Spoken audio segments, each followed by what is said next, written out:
अस्सलाम वालेकुम। मैं हूं मोहम्मद आमिर और आप हमारा YouTube channel scholars law academy को देख रहे हैं। काफ़ी सारे यूसैट के बच्चों की क्यूरीज आ रही थी कि यूसैट का टेस्ट एचईसी ने नया अनाउंस किया है, जिसका पहले कोई टेस्ट नहीं हुआ, इसलिए ये टेस्ट मुश्किल है, तो सर काइंडली हमें गाइड करें। तो क्योंकि हम लोग इसको सेशन के मोड में कन्वर्ट करने में नहीं थे, तो इसलिए हमने सोचा कि आप तमाम स्टूडेंट्स को यूट्यूब के ऊपर वीडियो लेक्चर सीरीज़ स्टार्ट करा देते हैं, ताकि आप वहाँ से प्रिपेयर करके फिर इसको सेल्फ स्टडी करें। सबसे पहले हम चलते हैं कि यूसैट होता क्या है।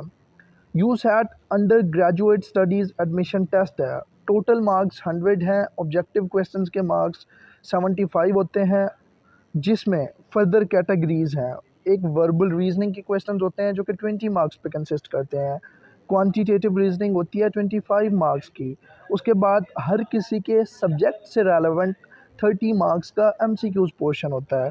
उसके बाद होता है सब्जेक्टिव पोर्शन, जिसमें 2 ऐसे आपको आते हैं, एक आर्ग्यूमेंटेटिव ऐसे होता है और एक डिस्क्रिप्टिव ऐसे होता है। जब उस पे हमने वीडियो बनाई तो हम आपको ज़रूर बताएंगे।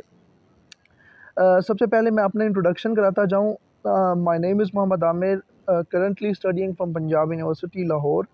और किसी भी बच्चे को अगर लॉ के हवाले से, लैट के हवाले से, यूसैट के हवाले से कोई भी चीज़ पूछनी है, तो वो जो है ना मुझे डायरेक्टली कांटेक्ट कर सकते हैं मेरे दिए गए व्हाट्सएप नंबर पे। उसके अलावा आप हमारा यूट्यूब चैनल भी फॉलो कर सकते हैं। इसके अलावा अगर आपको यूसैट के या लैट के कोई नोट्स चाहिए या पास्ट पेपर्स चाहिए, तो हमारा Facebook channel scholars law academy को सब्सक्राइब कर लें, आपको वहाँ पे चीज़ें मिलती रहेंगी। चलिए आज हम अपना टाइम वेस्ट किए बगैर वीडियो की तरफ चलते हैं। अब देखें, वर्बल रीजनिंग है क्या? दरअसल ये 2 वर्ड्स का मजमूआ है, वर्बल, वर्बल रीजनिंग, ठीक है? तो वर्बल जो चीज़ है उसका मतलब होता है, सिंपली अगर मैं समझाऊँ तो हम कहते हैं ना वर्बली बता दें, मतलब ज़ुबानी बता दें, ओरली बता दें। इसका हो और भी सकता है, लेकिन मैंने आपके लिए सिंपली समझाने के लिए कोशिश की है, तो उसमें मुझे यही बेहतर लगा। रीजनिंग का मतलब होता है किसी चीज़ पे थिंक करना, पॉन्डर करना, तो उसको रीज़न कहते हैं। देखें, आपको यहाँ पे एमसीक्यूज़ आते हैं, आपने उनको थिंक करना होता है, पॉन्डर करना होता है कि इससे रेलेवेंट क्या चीज़ सही है, और आपने वहाँ पे रूल्स अप्लाई करने होते हैं, और वो भी ओरली करने होते हैं। यहाँ आपको रफ शीट्स नहीं मिलती होती, इसलिए इसको मैंने सिंपली समझाने के लिए ये टेक्निक इस्तेमाल की है। अब वर्बल रीज़निंग में आपके पास 20 मार्क्स होते हैं, ठीक है? तो अगर हम इसको डिफ़ाइन करते हैं, तो हम कहते हैं जी, thinking, pondering, understanding of facts and reasoning of a given data is called as verbal reasoning. यानी किसी चीज़ पे सोचो विचार करना, फिर उसको अंडरस्टैंड करना, फिर उससे रेलेवेंट फैक्ट्स को समझना, और फिर उसकी रीज़न्स देना, और रीज़न के साथ उसको आंसर करना, क्या कहलाता है? वर्बल रीजनिंग कहलाता है। अगर यहाँ पे भी समझ नहीं आया तो आपको आगे चल के समझ आ जाएगा। अब देखें, वर्बल रीजनिंग में आज जो हमने पोर्शन डिस्कस करना है वो एनालॉजी का पोर्शन है। एनालॉजी का पोर्शन आपके पास 6 मार्क्स का आता है सिर्फ। एनालॉजी की डिफरेंट टाइप्स हैं जो मैंने आपके लिए कलेक्ट की हैं, और एनालॉजी में आपको इन टाइप से ही एमसीक्यूज आएंगे, इससे हट के नहीं आएंगे। ये इसलिए किया है क्योंकि काफ़ी सारी बुक्स मैंने कंसल्ट की हैं, तो वहाँ पे रैंडम डाटा पड़ा होता है। काफ़ी सारे स्टूडेंट्स कहते हैं जी, डोगर की बुक से कर लें, कारवान की बुक से कर लें। बेटा, वहाँ पे रैंडम स्टफ़ पड़ा हुआ है, आपको समझ कुछ भी नहीं आएगी और आप फेड अप हो जाएंगे। देखिए, मैंने एनालॉगी को भी सिंपली डिफाइन किया है। अगर देखें तो आप, ये 2 वर्ड का डेरिवेटिव है, एनालॉगी। लॉगी का मतलब आपको पहले ही पता है कि थिंकिंग या किसी चीज़ के ऊपर पॉन्डर करना, ठीक है? और एना मैंने यहाँ पे आपको बताया सेम, ठीक है? आपकी आसानी के लिए। एनालॉगी का मतलब क्या है कि ऐसे वर्ड जो स्ट्रक्चरली सेम हों या ग्रामेटिकली सेम हों, मीनिंग वाइज़ सेम हों, फंक्शनली सेम हों, उनको हम एनालॉगी कहते हैं। अपने अपने माइंड में सिर्फ सेम वाला वर्ड रख लेना है, आपको बाकी चीज़ें सब याद रहेंगी। अब ये मीनिंग भी सेम दे सकते हैं, काफ़ी टाइम कुछ वर्ड्स फंक्शन सेम कर रहे होते हैं, काफ़ी टाइम्स कुछ वर्ड की डिफरेंट कैटेगरीज़ होती हैं, तो वो हम ज़रा पढ़ते हैं। पहली कैटेगरी है ऑब्जेक्ट एंड फंक्शन की, ठीक है? कि आपको यहाँ पे एमसीक्यूज़ इस तरह से आएँगे। दूसरी है क्लास एंड मेंबर्स की। थर्ड है पार्ट टू पार्ट। फिर है पार्ट टू ऑल और होल, ठीक है? फिर आपको कैरेक्टरिस्टिक्स एंड क्वालिटीज़ के ऊपर आएँगे। उसके अलावा हम चलते हैं तो कॉज़ एंड इफ़ेक्ट के ऊपर ये चीज़ आएगी आपको। फिर आती है वर्क एंड मैनर के ऊपर, फिर सिनोनिम्स, एंटोनिम्स, और फिर इंटेंसिटी। चलिए हम जो है ना इनको अब एग्ज़ाम्पल्स के तौर पे ज़रा समझते हैं। देखिए ज़रा, ऑब्जेक्ट एंड फंक्शन में क्या होता है? कोई एक चीज़ दी जाएगी, उसका फंक्शन भी दिया जाएगा और फिर आपको उससे रेलेवेंट चीज़ सर्च करने के लिए कही जाएगी। जैसे यहाँ पे मैंने एमसीक्यू सेलेक्ट किया है, नाइफ़। नाइफ़ का फंक्शन क्या होता है सबको पता है, कट। अब विंटर, समर ये सीज़न्स हैं, अगर इसकी आपको आ गई तो ये आपके पास सीज़नल एनालॉजी होगी, ठीक है? तो फिर आपको आगे भी सीज़न ही देखने पड़ेंगे, ठीक है? अब आगे है रन फास्ट, ये भी नहीं आ सकती। तो ड्रिल, ड्रिल जो होल करने के लिए इस्तेमाल होती है, ठीक है? तो ड्रिल ऑब्जेक्ट है, होल करना उसका फंक्शन है। इसी तरह मैंने दूसरी एग्जांपल दी, मोबाइल ऑब्जेक्ट है, कम्युनिकेशन प्रोवाइड करना उसका फंक्शन है। पेन ऑब्जेक्ट है, राइटिंग कराना, लिखना उसका फंक्शन है, ठीक है? तो इस तरह से एनालॉजी आपको आएगी, आपने इस तरह से एमसीक्यूज़ को सेलेक्ट करना होगा। और ये याद रखिएगा, सीक्वेंस याद रखना है आपको। पहले नाइफ़ आया है यानी ऑब्जेक्ट आया है, आगे उसने कट दिया है, तो आगे भी आपको वैसा ऑप्शन देखना है जहाँ पे पहले ऑब्जेक्ट और बाद में उसका फंक्शन बताया गया हो। क्योंकि आपको वो भुलाने के लिए पहले आपको फंक्शन दे देगा, फिर ऑब्जेक्ट दे देगा, आप कहेंगे ये भी तो ठीक है, मैं लगा लेता हूँ। ऐसा नहीं करना, दिमाग को खोल के रखना है। दूसरा है जी क्लास एंड मेंबर्स। अब फ़िश है, फ़िश एक पूरी क्लास है। ट्रॉट, ट्रॉट एक किस्म की फ़िश है, ठीक है? फ़िशेस की काफ़ी सारी टाइप्स होती है ना, जेली फ़िश है, स्टार फ़िश है, ठीक है? इनको सिंपली तो हम जो है ना साइंटिफिकली शायद ना कंसिडर करें बायोलॉजी के टर्म में, लेकिन काफ़ी टाइम्स हम इनको कंसिडर कर सकते हैं फ़िश की जो है ना क्लास के अंदर समझने के लिए। तो आगे हमारे पास हेयर ब्लैक, ये भी नहीं हो सकता क्योंकि यहाँ पे हमने क्लास मेंबर का रिलेशन देखना है। काफ़ी टाइम आपको वहाँ पे मेंशन भी नहीं होगा, ये आपने अपने दिमाग से समझना होगा। ये आपको कब आएगा, जब आपकी प्रैक्टिस स्ट्रॉन्ग होगी। तो आपने डिफरेंट किस्म की जो है ना यूट्यूब के ऊपर, गूगल के ऊपर डाटा सर्च करें तो आपको आराम से मिल जाएगा, ठीक है? अब हम देखते हैं क्लास और मेंबर का कहाँ पर रिलेशनशिप पाया जा रहा है। तो अगर आप देखें तो आपको यहाँ पे डी ऑप्शन, मैमल। मैमल एक क्लास है, आपको बायोलॉजिकली सबको पता है। ह्यूमन उसकी एक कैटेगरी है, ठीक है? तो ये आपने ये देख लेना है। अब अगर सी ऑप्शन देखें तो यहाँ पे टाइगर, टाइगर मेंबर है, कार्निवोरस क्लास है, लेकिन हम यहाँ पे मेंबर क्लास का रिलेशन नहीं देख रहे, हम यहाँ पे क्लास एंड मेंबर का रिलेशन देख रहे हैं, इसलिए सी ऑप्शन नहीं हो सकता। उसके अलावा दूसरा देखें तो mammals and humans, mammal class है, ह्यूमन जो है ना उसके मेंबर्स हैं, ठीक है? मेक श्योर द सीक्वेंस, पहले बता चुका हूँ, सीक्वेंस को अपने माइंड में रखना है कि पहले ऊपर क्या आया हुआ है, उसी से ही रेलेवेंट डाटा सर्च करना है। थर्ड के ऊपर चलते हैं तो वो है पार्ट टू पार्ट रिलेशन। यहाँ पे गिल और फिना लिखा गया है, ये ए ऑप्शन था, ये ज़रा स्किप कर लीजिएगा। गिल और फिन ये दोनों फिश के पार्ट्स हैं जो डिफरेंट फंक्शंस करते हैं। अब यहाँ पे देखें किसी चीज़ के दोनों पार्ट्स कौन से हैं, आपको अगर सी ऑप्शन दिखेगा तो आपको पता चल जाएगा कि हार्ड डिस्क और कीबोर्ड ये दोनों कंप्यूटर के पार्ट हैं, हार्ड डिस्क भी, कीबोर्ड भी। इसी तरह अगर आप इसकी एग्जांपल दूसरी देखें तो हमारे पास आ सकती है लेग और आर्म। हमारी बॉडी एक पूरी जो है ना होल हो गई, लेकिन यहाँ हम पार्ट टू पार्ट देख रहे हैं, तो बॉडी का पार्ट लेग भी है, आर्म भी है, ठीक है? बाकी भी इसके डिफरेंट एग्जांपल्स हो सकती हैं जो आपके माइंड में आएँ, ठीक है? अच्छा, पार्ट टू होल। अब हमने पार्ट की पहले बात करनी है, होल की बाद में बात करनी है। पहला पार्ट देखिएगा, फिश।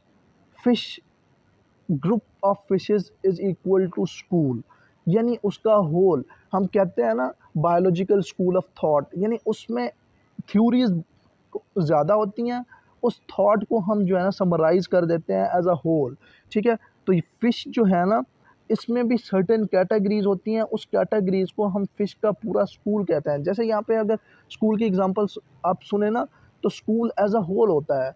अब स्कूल में 9th क्लास भी होती है, 10th भी होती है, तो 10th क्लास उसका पार्ट है। स्कूल में तो सारी क्लासेस आ सकती हैं ना, छठी से लेके 8वीं तक, 10वीं तक, इवन प्रेप नर्सरी सारे आ सकते हैं, ठीक है? तो वो प्रेप नर्सरी क्या हुआ, वो पार्ट होगा। स्कूल क्या है यहाँ पे, स्कूल आपके पास होल है। यहाँ पे ज़रा देखें कि कौन सा ऑप्शन आपके पास part to whole relationship show कर रहा है, ठीक है? तो यहाँ पे आप देख सकते हैं कि आपको क्या चीज़, यहाँ पे कॉक्स और प्राइड जो है ना, वो आपको यही रिलेशन शो कर रहा है, क्योंकि कॉक्स एक किस्म का बर्ड है जो कि चकोर किस्म का बर्ड होता है, ठीक है? प्राइड है उसी किस्म के तमाम बर्ड्स जिनमें और भी डिफरेंट कैटेगरीज़ आ जाती हैं, ठीक है? आप ज़रा प्राइड के बारे में सर्च करेंगे ना, तो आपको डिफरेंट किस्म के इसमें स्ट्रेंज जो है ना बर्ड्स आएँगे, जिसमें ऑस्ट्रिच हो गया और फाउल किस्म का एनिमल हो गया, सॉरी बर्ड हो गया जो कि चकोर किस्म का होता है। तो ये सारे आपको यहाँ पे आ जाते हैं, ठीक है? उसके बाद आता है डिफाइनिंग द कैरेक्टरिस्टिक, ठीक है? अब यहाँ पे आपने देखना है कि कौन सी चीज़ जो है ना कैरेक्टरिस्टिक्स को डिफ़ाइन कर रही है, ठीक है। अब देखें काउंसलर का काम क्या होता है, एडवाइस देना, किसी को नसीहत करना। हम काउंसल का मतलब भी यही है, एडवाइस या नसीहत। तो यहाँ पे देखें आर्टिस्ट, म्यूजिशियन, इसका तो ये नहीं आ सकता। पैट्रॉन, स्पोर्ट, ये शायद हो सकता है, इसका मैं बताता हूँ। अच्छा, ऑनेस्टी, चैरिटी, ये भी नहीं हो सकता। बैंक, बैंकर, ये भी नहीं हो सकता। तो आपके पास बी ऑप्शन है, ये है पैट्रॉन और वो स्पोर्ट, ठीक है। वो बंदा जो है ना सपोर्ट प्रोवाइड करेगा आपको, असिस्टेंस प्रोवाइड करेगा। जैसे अब टीचर है, टीचर का करैक्टरिस्टिक क्या होता है, उसकी खसूसियात क्या होती है, वो हमारी स्किल्स को इम्प्रूव करता है। नॉलेज देना तो और चीज़ है ना, नॉलेज देना उसकी टीचर की ऑब्लिगेटरी ड्यूटी में आता है। वो उसका करैक्टरिस्टिक आप शायद नहीं शुमार कर सकते, लेकिन देखिए ना टीचर आपकी स्किल्स क्यों पॉलिश करते हैं, तो वो उनका करैक्टरिस्टिक है, ठीक है। तो आपको यहाँ पे टीचर का करैक्टरिस्टिक डिफ़ाइन किया गया है दूसरी एग्ज़ाम्पल में, ठीक है। अच्छा, उसके बाद है कॉज़ एंड इफ़ेक्ट। यहाँ पे आप देखिएगा, फास्टिंग, रोज़े से क्या होता है, हमें हंगर, भूख लगती है। कॉज़ क्या था, फास्टिंग, रोज़ा रखना। इफ़ेक्ट क्या आया, हंगर, भूख लगी है। अब यहाँ पे चारों ऑप्शन में देखें कहाँ पे क्या इफ़ेक्ट आ रहे हैं। रेस, अब हम दौड़ते हैं, फटीग, थकावट होती है, सही है। राउंड बॉक्सिंग, ऐसा नहीं होता। फ्लावर कलर, ये भी नहीं हो सकता। हाइकिंग, आगे उसका भी नहीं हो सकता। तो ए ऑप्शन है इसका, रेस, फटीग। जब हम दौड़ते हैं तो हमें थकावट होती है। इसी तरह दूसरा मैंने किया है ओवर ईटिंग, वो कॉज है किस चीज़ का, वेट गेन का। इफ़ेक्ट क्या हुआ, हम अगर ओवर ईट करते हैं तो क्या होता है, हमें वेट गेन हो जाता है। इसी तरह से वर्ड्स आएंगे, बस आपने कॉन्सेप्चुअली चीज़ों को अंडरस्टैंड करना है और उसको ऑप्शंस उनके लगाने हैं। आगे है जी वर्क एंड स्टाइल, उसमें एक है स्ट्रॉट, ठीक है, अकड़ कर चलना, वो वॉकिंग का स्टाइल है। काम है स्ट्रॉट, ठीक है, अकड़ कर चलना, किसका स्टाइल है, वॉकिंग का। आगे इसके ऑप्शन अगर आप देखें तो ये आपको आएगा स्टैमर एंड टॉक, ये डी ऑप्शन आएगा। कैसे आएगा, स्टैमर का मतलब होता है कि जो बंदा रुक रुक के बोले, टॉकिंग एक स्टाइल है, स्टैमर वर्क है। क्या, कि भाई जो रुक रुक के बोलता है, या जो तोतले होते हैं, या जो रुक जाते हैं, जिनकी ज़ुबान में झिल्ली होती है, तो इस तरह के बंदों का जो वर्क है या जो टॉकिंग है ना, उसको हम स्टैमरिंग कहते हैं। और ये स्टाइल तो टॉकिंग का ही है ना, तो इसलिए वर्क एंड स्टाइल में आ गया ये। अब आठवां आपके पास सिंपल सा आता है, सिनोनिम्स आते हैं। अब मडी है, अनक्लियर, उसमें अब देखें आप सिनोनिम्स यहाँ पे ढूंढें आप अपने इंडस्ट्रियस, मेहनती, हार्ड वर्किंग, ये देखें ये आपके पास सिनोनिम आ गया, ठीक है। सिनोनिम में आपने ऑर्डर नहीं देखना, यहाँ पे सिर्फ आपको जो वर्ड सेम मीनिंग दे रहे हैं वो आपने चूज़ करना है, तो बी ऑप्शन है। अब जैसे मैंने दूसरी एग्जांपल दी, हैप्पीनेस और जॉय, ठीक है। बाकी सिनोनिम्स एंटोनिम्स के ऊपर हम अलग से वीडियो बनाएंगे, वो भी वर्बल रीजनिंग का पार्ट है और कॉम्प्रीहेंशन भी उसके ऊपर बन जाएगी वीडियो इंशाल्लाह। अब एंटोनिम है हार्ड वर्किंग, मेहनती, लेज़ी। पहले क्या दिया गया है, अपोजिट वर्ड्स, यहाँ पे भी आप शायद जो है ना सीक्वेंस को ना देखें। अब आगे देखें, पहला ऑप्शन है स्कॉलर, इग्नोरेंट। स्कॉलर वो होता है जिसके पास नॉलेज बहुत ज़्यादा हो, इग्नोरेंट जिसके पास नॉलेज ना हो, जो जिसे हम अ, अगर नेगेटिव कॉनोटेशन यूज़ करें तो जाहिल भी कहते हैं, ठीक है। तो यही ऑप्शन इसका ठीक ऑप्शन है। इसी में मैंने दूसरी एग्जांपल दी है हैप्पी एंड सैड की। ये एंटोनिम्स के फॉर्म में भी आपको एनालॉगी के 6 नंबर के एमसीक्यूज़ आ सकते हैं। उसके बाद लास्ट नंबर का है एमसीक्यूज़, वो है वार्म और हॉट। इसमें ज़रा इंटेंसिटी, शिद्दत है। वार्म जब होता है ना, हम कहते हैं जी पानी ताज़ा है, वार्म। सर्दियों में अक्सर आपने देखा होगा पानी ताज़ा होता है, तो हम उसको वार्म कहते हैं क्योंकि वो हमारे लिए बेरेबल होता है, ठीक है। जब हमारी बॉडी के लिए वो चीज़ बेरेबल नहीं होती तो हम हॉट कहते हैं। जैसे हमें गर्मी है, अब 49 डिग्री सेंटीग्रेड टेम्परेचर हो तो वो हमारे लिए बेरेबल नहीं है, उसको हम हॉट कहेंगे। तो यहाँ पे जो है ना आपने इंटेंसिटी देखनी है। पहले देखें यहाँ पे सीक्वेंस फिर से देखना है, पहले उसने छोटी इंटेंसिटी की, फिर आगे हायर इंटेंसिटी की तरफ गया। तो कोई ऑप्शन देखें जहाँ पे लोअर टू हायर इंटेंसिटी की तरफ मूव किया गया हो। एक चीज़ है कूल, कूल का मतलब होता है ठंडा, फ्रोज़न, जमा हुआ। तो देखें ना, कूल जो टेम्परेचर है वो तो प्यारा है, लेकिन फ्रोज़न टेम्परेचर जब नुक्ता इंजमाद पे टेम्परेचर आ जाता है, इंटेंसिटी आ जाती है टेम्परेचर की, तो फिर हमारे लिए जीना मुश्किल हो जाता है। तो देखें यहाँ पे लोअर टू हायर मूव हुआ गया है, तो ये आपके पास डी ऑप्शन है। इनके तमाम नोट्स जो है ना यही वाले आपको हमारे Facebook page scholars law academy के पेज के ऊपर मिल जाएंगे। तो आप लोगों ने उस चैनल को ज़रूर सब्सक्राइब कर लेना है और अपने यूसाट के दोस्तों के साथ, भाइयों के साथ भी ये वीडियो ज़्यादा से ज़्यादा शेयर करनी है, ताकि उनके कॉन्सेप्ट्स क्लियर हो पाएँ और उनको जो नहीं पता कि किस तरह के क्वेश्चंस आते हैं, तो वो उनको ये भी पता चल जाए कि एनालॉजी में कितने टाइप के उनको क्वेश्चंस आ सकते हैं। क्योंकि काफ़ी सारे लोगों को मैंने देखा है, वो बड़ी-बड़ी किताबें खरीद लाए हैं, तो उससे बेटा कुछ भी नहीं आता। ये आपकी नॉलेज और आपकी साइकी से खेला जाता है। तो जब आपको चीज़ की समझ होगी, आपको पता होगा कि इतने टाइप के क्वेश्चंस आते हैं, उनको हमने इस तरह प्रिपेयर करना है, तो आप अब इनको किसी भी वेबसाइट से प्रिपेयर कर सकते हैं।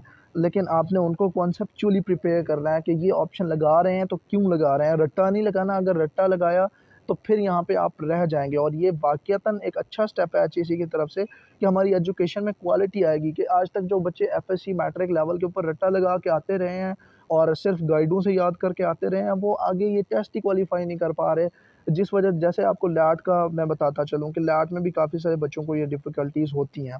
चलिए, ये हमारा टॉपिक नहीं है आज। आज के लिए इतना ही है। इंशाल्लाह कल हम अपनी नई वीडियो के साथ हाज़िर होंगे। तब तक अपना बहुत ख़्याल रखिएगा। मुझे इजाज़त दीजिए। अल्लाह हाफ़िज़। बहुत शुक्रिया।